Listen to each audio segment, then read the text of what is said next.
What's up guys, CHARLEYPANGUS here. Today I'm showing you how to use my New York City Subway brush pack. I love this brush pack. It's one of my favorite that I offer on my website because I love New York City. There are so many textures that nobody really thinks about. We live our day-to-day lives walking over these textures. Sometimes textures are above our heads. I mean, there's so many textures everywhere, and I really wanted to bring that into a single brush pack. This is just the beginning though, but first and foremost, let's go ahead and download the brush pack, open it up, and I'll show you guys how to import it and use it in Photoshop. Let's get it. As soon as you purchase a brush, you are going to be presented with a download that looks like this, and it's going to say NYC Subway Brush Pack. What you want to do is you want to right click on that, open with, and then you want to open it with Adobe Photoshop. Now, if you do not see this, do not worry. You could just look for Adobe Photoshop and click on that app, or you could just try to open it and it should do it automatically. It depends on your computer. Sometimes when I open a brush, it will automatically know that it wants to open in Photoshop. But again, nonetheless, you could just right click, open with Adobe Photoshop. And as soon as you do that, it's going to look like nothing happened, but I assure you it did happen. Okay. Something happened. When you go to your brushes, you can hit B on your keyboard. You could go all the way up to the top here and you're going to see your little brush panel, and you could drag this window up and down so you have more room. But these are our brushes, guys, and I'm not going to go over every single name or every single brush, but I want to go over the first few just to show you guys what they look like. So these are designed in a 14 by 16 300 resolution format because I am a t-shirt designer, a merch designer first and foremost. So I wanted these to work perfectly with merch design, okay? And specifically t-shirt design.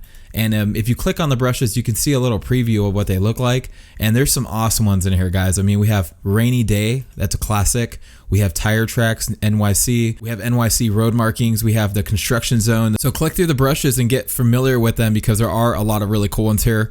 But we're gonna use the first few today. These brushes are really kind of diverse in the sense that you can add them to a new layer. Like, I'll give you an example. I can add a new layer right here in my layers palette. I just click this little plus icon, and if I wanted to, I can choose, let's say, black, so it kind of cuts through my design and matches my background color. So if I click once right there, you can see that it automatically applies that texture, but I don't like to use brushes this way. What I like to do is create something called a layer mask on my design. So we have our design here, right? We can go ahead and get rid of that new layer. If I hide my background, I have a PNG design here, which is what you kind of want, especially if you're doing DTG printing. But instead of just painting over it with my brush like this, here's what happens when I do that. It applies black on top of that. I do not want that. Instead, what I like to do is add a layer mask. All you do is go down at the very bottom of the layers palette. You'll see this little square. You click that. That is a layer mask. And from here, we can paint black to delete, white to add. Okay, so let's go ahead and demonstrate real quick. If I paint once, you can see that I'm deleting. If I use white instead, I add that detail back. And this is where you can get some really cool variations in your texture. So let's go ahead and untoggle that background color. Now what I could do is just mess with my texture. So let's go ahead and go to the first one.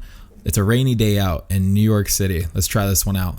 So I could paint once, and as you can see, it adds like this variation of texture. And the cool thing about the brush palette is if you go to the very top, you can actually change the direction of these. So I didn't like the way the bottom was sitting, so we can easily fix that. If you mess up at any time, you can go up to edit, fill, and then you can just fill this with white and it will get rid of all that texture that you just added. Really simple. So let's go ahead and try another texture out real quick. As you can see, this one's very left heavy. So if you wanted to, we can kind of flip it to mess with the variation of it. And you want to make sure your caps lock's off, by the way.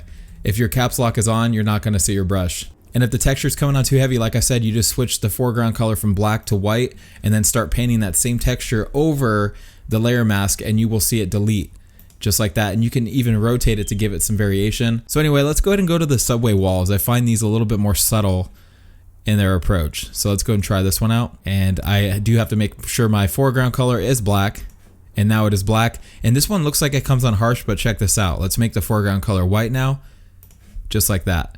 See, we can really control these textures, and they're very grungy, which, you know, I like. I feel like if you're gonna texture something, really texture it, don't half-ass it, you know? Another thing to note is you wanna make sure your mode is on normal. Mine was just on dissolve on accident. That was just my mistake, but you do wanna make sure that is on normal. Let's go ahead and try another texture now, and you could just have fun with these all day long, man. There's so many that you can mess with. You got the terminal, and then again, we can add white to it to delete some of the details that we don't want. And that's a very nice subtle texture right there. But that is how you use my brushes, guys. You wanna use them with a layer mask. You wanna make sure your opacity and your flow is at 100% and make sure your blend mode is on normal. and make sure caps lock is off on your keyboard. But experiment with these. Again, you can change the direction of them, guys. You don't have to keep the direction at a 0 degree. You can change it to like a 90 degree or a 40 degree, whatever you want. It doesn't matter. And you can just have fun with them. But these are designed to be very diverse and to work with your design. And specifically as a t-shirt designer, this stuff is game changing. Like, this is what I love about t-shirt design. You can add texture to designs and it helps the shirt kind of show through the design a little bit. Whether you have a black shirt, a white shirt, a gray shirt, adding texture to a design literally just allows that shirt to breathe a little bit more through the design, and it gives it that timeless look. It looks so vintage, if that makes sense. So anyway, really love this brush pack, and I hope you guys do too. As always, if you guys have any questions, let me know by just using the contact form on my website, or you can email me at info@CHARLEYPANGUS.com. I'm always here to have your guys' back and teach you some cool stuff. So anyway, I'll catch you guys in the next one. Check out the rest of my products on my website at CHARLEYPANGUS.SHOP. See you guys later.